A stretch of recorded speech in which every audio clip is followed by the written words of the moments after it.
The new Toyota LandCruiser 300 series has landed in Australia, and what a splash it has made. All new from the ground up, 3.3 litre twin turbo V6 diesel engine and a broader skill set to match. It's also much more expensive than before, which begs the question, how does the GR Sport LandCruiser compare with the enduring Nissan Patrol TIL? There's a $43,000 price difference at play here. Let's find out.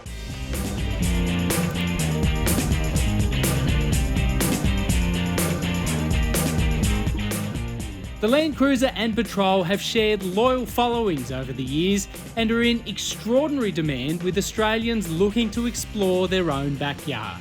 Each offers 3.5 tonne towing, the option of 5 or 7 seats and decent off-road pretensions. Here we've assembled the flagship 7-seat Nissan Patrol TIL with the second from the top LandCruiser GR Sport, which is a 5-seater. We did request a more affordable 300 series for this comparison, but there were none available. These are both hulking SUVs with sprawling interiors and legitimate off-road and towing ability. Both are massive in the skin, but it's the Nissan Patrol TIL that probably imposes most. That's because it's big in every key dimension, as well as being 300 kilograms heavier as well. LED headlights and tail lights, 18-inch wheels, side steps and keyless entry are shared between both vehicles. The new Toyota LandCruiser 300 series made a bold move from V8 diesel power to twin turbo V6 diesel power in this latest generation, but you'd have to argue it's been a winning move. This has more power and torque than the predecessor 200 series and a smarter 10-speed automatic transmission to match. Over in the Nissan's corner comes probably the biggest point of difference in this comparison. Under the bonnet, a naturally aspirated 5.6 litre V8 petrol engine that produces more power than the LandCruiser but pales against its towering torque figure. There's also the small issue of fuel use. Whereas the LandCruiser claims an 8.9 litre per 100k fuel consumption average, the Patrol's is listed at 14.4 litres. The Patrol does get a larger 140 litre fuel tank, however, compared to the LandCruiser's 110 litre capacity, meaning comparable range on paper at least. The LandCruiser offers full-time four-wheel drive with low-range transfer case, as well as lockable front, rear and centre differentials. The Patrol matches with a low-range transfer case and rear lockable diff. It also gets hill descent control and hill start assist, plus various driving modes, line ball with the LC300. As for suspension, the LandCruiser employs double wishbone fronts and 4-link rigid rear configurations, with adaptive dampers and a kinetic system which independently locks and frees the stabiliser bars on each axle. The Patrol gets double wishbone coil springs all round, paired with a hydraulic suspension system that works with the adaptive dampers to tailor the ride depending on conditions. Toyota LandCruiser, wow, what a quantum leap forward in terms of its interior comfort, presentation, and just the overall technology at play. I feel like Toyota have done a great thing with the touchscreen integration, all the new technology. It's not really an imposing vehicle despite all the new additions. For instance, all the climate control switchgear is banked in one section here. All the off-road switchgear has been banked to another section to the right of the gear stick. There's great incidental storage and some really clever touches as well. The new LC300 justifies its price tag inside, such as the attention to detail and inherent comfort. Ergonomics are generally great and everything is accessible and user-friendly. There's also great functionality with that tech as well. There's a 12.3-inch centre screen fitted to all LandCruiser grades, VX and above, as well as a 7-inch digital instrument cluster. The screen itself is really easy to navigate. You've got these piano keys at the bottom that provide really immediate on-the-go usage to navigate all of its different menus. About my only gripe is the lack of a physical volume knob. Apple CarPlay, Android Auto, heads-up display and wireless phone charging are all standard in GR Sport trim. Storage is sound throughout, with handy door pockets and clever compartments and hidey holes. There's no way to sugarcoat this, the Nissan Patrol feels ancient in this comparison. Daggy displays, lots of fake wood grain trim, too much switchgear and really finicky menus in the touchscreen. It's just not that well resolved and it feels 15-20 years old. With that said, the seats are comfortable, there's ample space, storage isn't too bad either.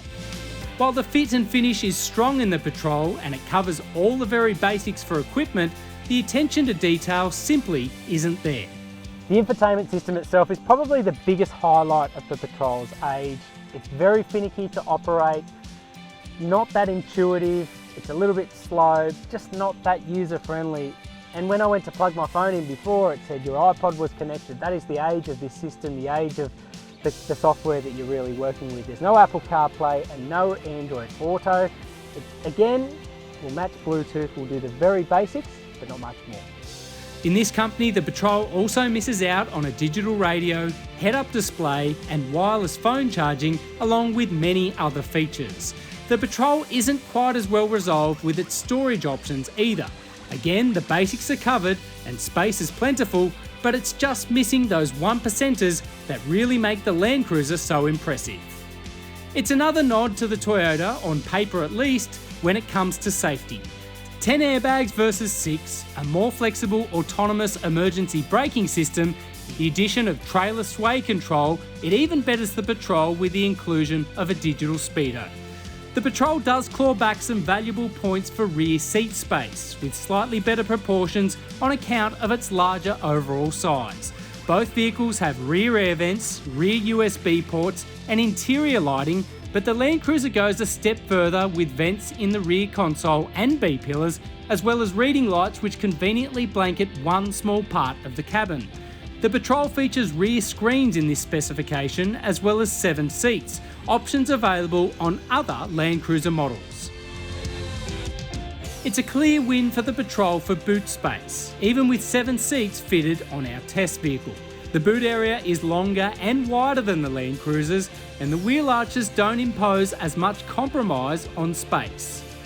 Both vehicles feature rear tie-down points, while the LandCruiser offers a household power outlet and the Patrol a 12-volt socket connection. Both offer a tumble function on the second row seat back for access to the third row. The Patrol's is still oriented to left-hand drive markets, while the LandCruiser's is better suited to Aussie curbsides.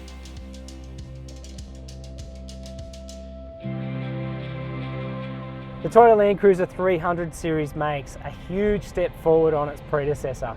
It's more controlled, it's more civilised, it's more refined as well. And I think Toyota have made a great decision in not making this vehicle any bigger. That was the feedback from customers.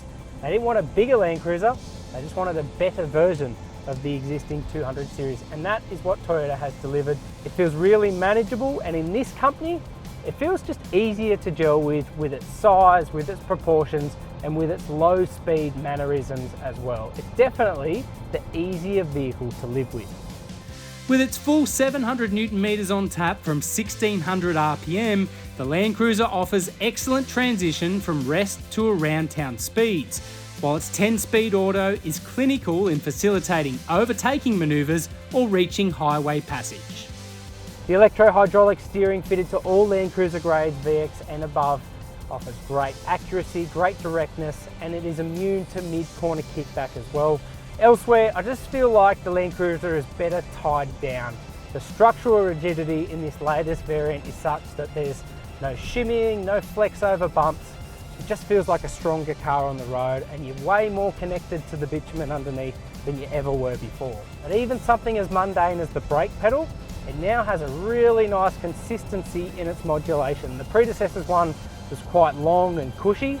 You get a really nice direct bite with the 300 series. Just one of those little 1%ers that elevates this car into a new paradigm.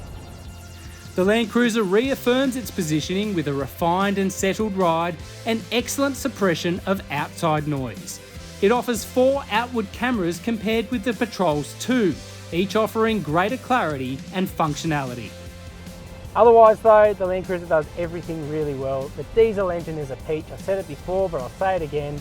You do not miss the extra capacity or 2 cylinders of the predecessor V8 diesel, because This one works wonders with 2 turbochargers, one for low RPM, one for middling RPM, and the 10-speed automatic gearbox. It's equally well geared towards performance or efficiency.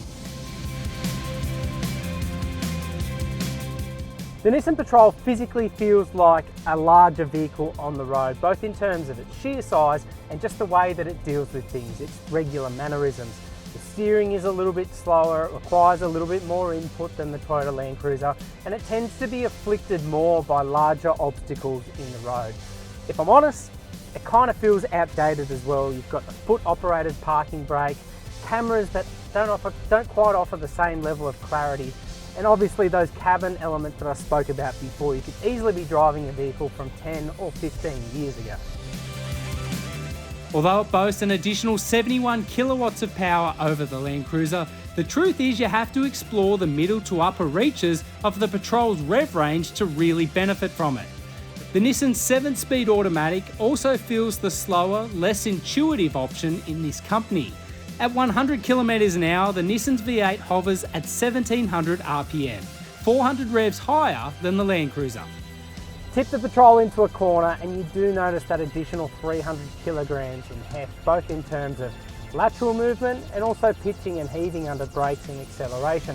It's certainly controlled and there are no unwieldy body movements or anything else, but it just doesn't offer that same tied down sensation or composure as the LandCruiser 300 series. Same deal with the steering, it's fairly accurate, but it doesn't quite offer the same weighting and feedback as the LandCruiser. It's also more prone to mid-corner kickback. Definitely not a bad dynamic impression with the Patrol. This is a large car after all, but it just doesn't quite feel as polished as the Toyota. A 200mm longer wheelbase in the Patrol means it happily lopes over broken bitumen and is rarely fussed by larger washouts.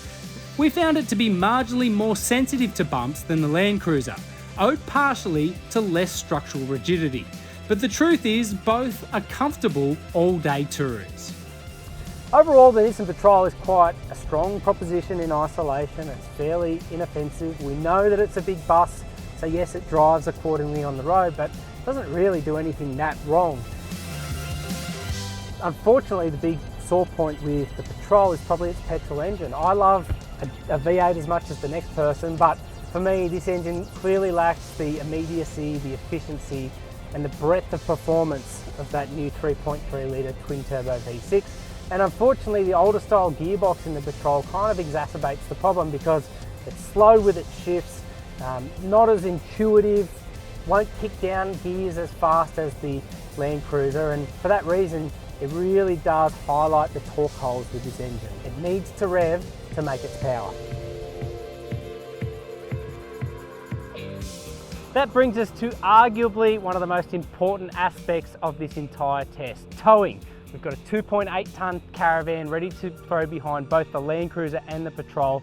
These two both boast 3.5 tonne brake towing capacities, but there is no hiding in this part of the test. The Toyota's new diesel engine shone brightest with a trailer in tow, offering more immediacy and accessible grunt than the Patrol's petrol V8, which comparatively didn't muster a lot of enthusiasm before 4,000 RPM and was blunted by a 7-speed gearbox that hunted for gears on climbs and felt less decisive.